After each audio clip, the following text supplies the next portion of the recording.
Let's get into our next discussion now. The Supreme Court has warned the political class to desist from instituting frivolous cases in courts through manipulative judicial officers in their desperation to cling to power. That warning was issued by the Apex Court during delivery of judgment in the case between the People's Democratic Party versus Ali Modu Sharif and 4 others, where the Ahmed Makarfi-led National Caretaker Committee of the party won the day. Now, TVC News' Somna Sambo reports. It's Judgment Day at the Supreme Court for supporters of both groups laying claim to the leadership of the People's Democratic Party, PDP, who are seated and eagerly awaiting the outcome. In a 93-page unanimous judgment by 5 justices, the Supreme Court affirmed that the Ahmed Makarfi-led National Caretaker Committee of the opposition PDP was properly constituted by the National Convention that dissolved the Ali Modu Sharif-led National Executive on May 21, 2016 in Port Harcourt. But the Supreme Court justices also had harsh words for the political class, especially Ali Modu Sharif and his team, who were accused of engaging in forum shopping for favorable judgments through frivolous court cases that only deserve to be in the judicial dustbin of history. It awarded 250,000 naira against them. In a lead judgment delivered by Justice Bode Rotsvival, the Supreme Court says Sharif displayed infantile desperation by filing over 10 suits against the Ahmed Makarfi-led National Caretaker Committee. After a wild jubilation by the winning side, some leaders of the party addressed the media. The judgment is correct. This is the Supreme Court. There's nowhere else to go. They must be reconciled to the judgment, be reconciled to one another, and come together and work together as a party. There is not going to be victimization. We are going to pursue genuine reconciliation with members that are willing to be reconciled, but all in the overall interest of the party. We'll be back in power 2019. That is what is next, and that is what we are going to work on. This represents hope and future for Nigeria. The attempt to silence opposition has come to an end today, and by the grace of God, the party is set for victory in 2019. We congratulate the justices because they've judged correctly and they've set in motion a new powerful process of democracy in Nigeria. Ali Modu Sharif was not in the Supreme Court, while his legal team and Deputy Cairo Jogbo hurriedly left the court premises without briefing the media. Somna Sambo, TVC News, Abuja. Yeah, is it really about 2019 or about regaining the confidence of the people who have this perception about the PDP? Well, joining us from our Abuja studio is the Secretary, Forum of Former PDP Ministers, Abubakar Sulaiman. Good morning and thanks for joining us. Yeah, good morning. Good morning, my brother. Okay, it's actually your sister that's speaking right now. He's talking to all of us. Good morning. Yeah, it's good to have you on the show. Okay. Yes. Okay. Good morning, gentlemen and ladies. Yeah, thank you. Thank you. We needed to clarify that. Now, what does this really mean for the PDP going forward? Some have described it as a no victor, no vanquished situation and good for Nigeria's democracy. But is there more than that for the PDP? Yes, in the last 1 year that we have been in this embargo, the country and perhaps the PDP has been in serious bondage. Nigeria as a country has been in serious bondage. The APC ruling class has been having their way, doing things the way they wanted to do it. Dictatorship as elsewhere, tyranny as elsewhere, impunity as elsewhere in this country. Because of the crisis the PDP found itself. With the judgment of the Supreme Court yesterday, I see that development as a kind of liberation for this country. It's a liberation for Nigerian people. It's just like a period when Nigeria was in colonialism and we got independence from the colonial power. What obtained yesterday, therefore, was a leeway for this country. I think it's something that Nigeria as a people must hail. Is a victory for democracy, is a victory for Nigerian people, is a victory for PDP, as it's a victory for the downtrodden Nigerian masses who have been in bondage, who have been emboldened in serious economic starvation under the APC-led government. To me, therefore, it's a victory for all, and we should, as Nigeria, rejoice over that judgment.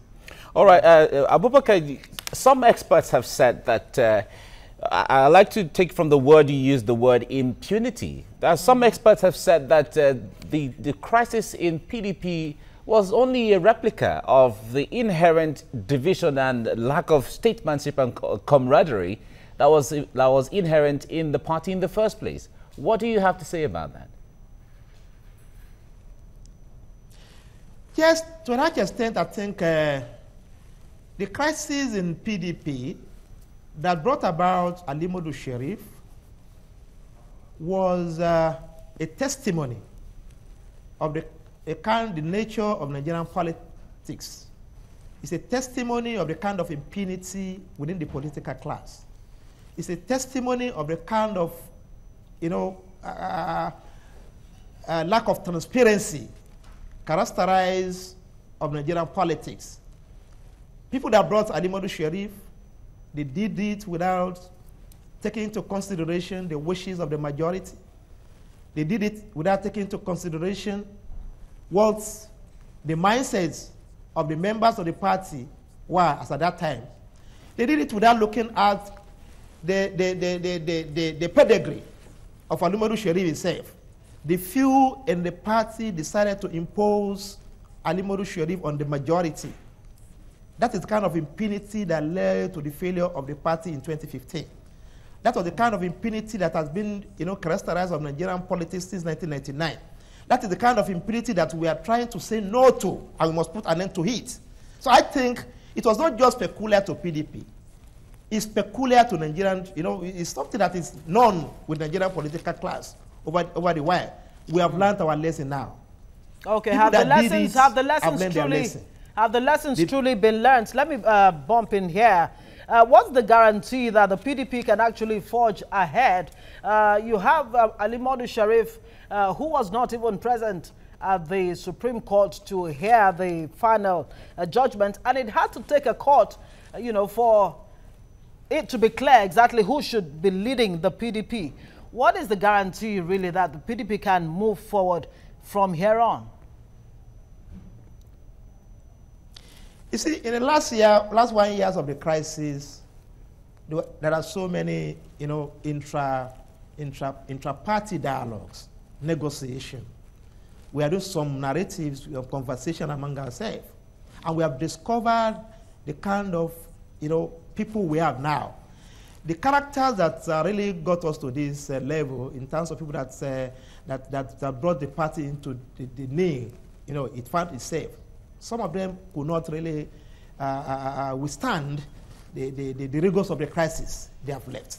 Those that are still there, from what they have told us, from their perception, from their action so far, we have seen, we want to believe they have learned their lesson.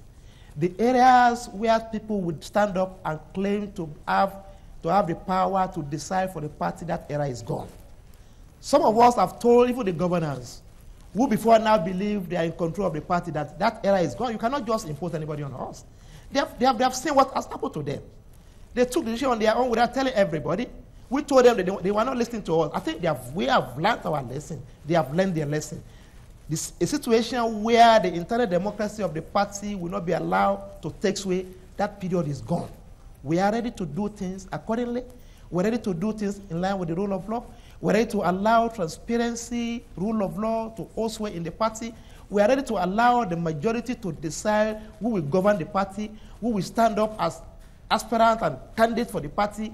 Nigeria will see a new PDP. We are repackaging the PDP. A new face of PDP is coming on board. And that is why you see people like us speaking, insisting that Modu Sheriff must not be allowed, regardless of, in spite of all laws against people like us that consider majority without having any power at that time. We said no to it. We said no to Sheriff. And our no has come to stay. So I want to believe that as long as people like us are in the party, as long as the minister form are in the party, as long as some people, elders, the founding father of the party still remain within the party, the eras of impunity is gone. The arrogance of the few is gone. Nigerians should expect a new PDP, a new brand of PDP, a new face of PDP, and we are going to give Nigerians a better, governance as against what is obtaining now in Nigerian states. All right, Abubakar, it's good to hear hear about all these assurances you're giving to Nigerians. But before the crisis, PDP had all the elders, PDP had all the founding fathers, PDP had a constitution that is clear in everything when it comes to step-by-step process of electing any officer from the councillor level to the highest level, as the case may be. All of these things were on ground, and the impunity still held sway that almost broke the party apart. So what are the tangible steps will the new reformed PDP will be taking for it to be able to become formidable, not necessarily because of 2019, but for the sake of democracy in Nigeria? You see, let me give a point of correction. You should understand and appreciate one thing. This is the first time that PDP is not in government at the center. The kind of band, the Levental structure that held the party together is no longer there now. That national cake that everybody looked up to that time is no longer there again. The kind of resources that we could summon that time to do certain things is no longer there again. So it's a new brand of PDP. The Aso Rock deciding for the party is no longer there again. Yes, the founding fathers were there at that time. The elders were there at that time. But you still have the government of the day in power who decide who gets what, when and how. So when that happens, the elders could do little. The various, structures, organs of the party could do little. The villa, the presidency, the center decide so many things. And that informs why perhaps those people you mentioned could not really make any input in what goes on that time. But having gone this, length, having experienced the woes, the damages, the agony brought about by us by Ali Modu Sherif, I think we have learned so much. Don't forget that the elders, as at the time the other people were in Port Harcourt to have the convention, the elders, some of them were here in Abuja with people like us to have another parallel convention. So it is not business as usual. So, going forward, therefore, within the last 1 year, the party under the caretaker of Makarfi committee has put it in motion, in places, committees, mechanisms to strategize and rebrand the party. We have a strategy review committee that has done a lot of job. This committee has about 7 subcommittees. We have blueprints. We have so many reform packages that we are going to use in the next 1 year. Nigeria should just await a new package, a new brand of PDP. Okay. And I'm going to tell you. All right, now that the PDP... We are not like the other people that were there before. Yes. There's going to be a new set of, PDP in the next 1 year. All right, we look forward to that. Now that the PDP seems to have fought Ali Modu Sherif to a standstill, and Makarfi has said the door of reconciliation is open to strengthen the party. He's more or less giving out the olive branch. Will Ali Modu Sherif take this olive branch? Will the PDP be willing to still have Ali Modu Sherif within the party? Let me not use the word hate, when it just sort of doesn't like the man. It's just sort of division. Is there still a place for Ali Modu Sherif in the PDP? That's my question. Yes, I'm not speaking for the party. I'm not a member of the executive of the caretaker committee, but I want to speak as Abubakar Suleiman. The PDP as a party now, we have asked for reconciliation. We are asking people that belong to the other faction to come back to the party. The umbrella is too big to accommodate everybody.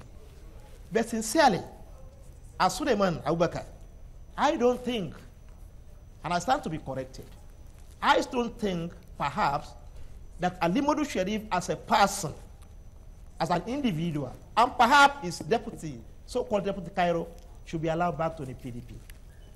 I don't think so. This is my own independent opinion as an individual, as a person. Because one, it's good to forgive and forget. But again, when somebody has a consistent pedigree, a pedigree of being a spy for the government of the day, a pedigree of being a destroyer, a pedigree of not doing things good the way it should be done, I don't think such a person should be allowed in our party. When Sheriff was in AMPP, he was spying for the government of the day. When he moved to PDP now, he's still working for APC. Such a character, as Suleiman Abubakar, shouldn't be allowed in our party. We can, yes, extend the olive branch to other members of Alimodu Sharif, but not Cairo and not Alimodu Sharif. Sincerely yours, if we want to do things right, we must be frank with ourselves, we must be sincere with ourselves, we must say things the way it should be. Bringing him back to the party is going to be a destruction for the party. We mustn't allow that. All right, Abubakar, let me... That stage. We must be able to say things the way it should be. All right, let me bump in here. Alimodu Sharif still has a high level of support within the PDP, whether it is acceptable to all the elders or not. But he was able to hold the party, let me say, to ransom. Let me put it that way, because the Supreme Court has come to say he's not the right leader. So if I come from that window, he was able to hold the party the way it is, keeping it divided this much, preventing the party from moving forward, which means he has some level of forces within the party. You are talking about not giving him that opportunity in your own personal opinion. But if he moves with his whole supporters, wouldn't that deal a very serious blow to the to PDP? Where are the supporters that Alimodu Sharif parades? He doesn't have supporters. You need to know how everything started. Cairo, that claimed to be his deputy, was with us before. But we see all these characters that that kneel and ride on affluence, on what they could get from whosoever is in charge. They can do anything. Some of Alimodu Sharif boys were in our meeting yesterday night. They knew Alimodu Sharif. They know what he stands for. I don't believe he has any supporters the way you are painting it. The only factor that is moving him on, that is keeping him on, the only structure he has, the only the backup he has was the government of the APC, who is using Alimodu Sharif to cause all those fracas within the party. He doesn't have any. Let him leave our party. All right, Abubakar, let me cut in here. Yeah. Leaving the party we have heard Abubakar, let me interrupt you a little here. When you say that we've often heard people say that the government of the day, the APC, is responsible. Are there evidence? Are there clear evidence that the APC is responsible for the division within the PDP? If there are clear evidences or evidence, I will not tell you here. It's not for the public glare. All right, we'll respect that then. Okay, let me just quickly throw this in. Let me. Government, we have enough evidence to show that Alimodu Sharif is working for the government of the day. Okay, let me take a quote from one of the party leaders. I don't know if I want to mention his name, but he said, "Where we need to speak, we will speak. Where we need to spend money, we will spend money." Are these the fundamentals? Dialogue and money, is that what it will take to get the PDP back on its feet and, of course, be ready to provide not only virile opposition, but, of course, to clinch power again in 2019?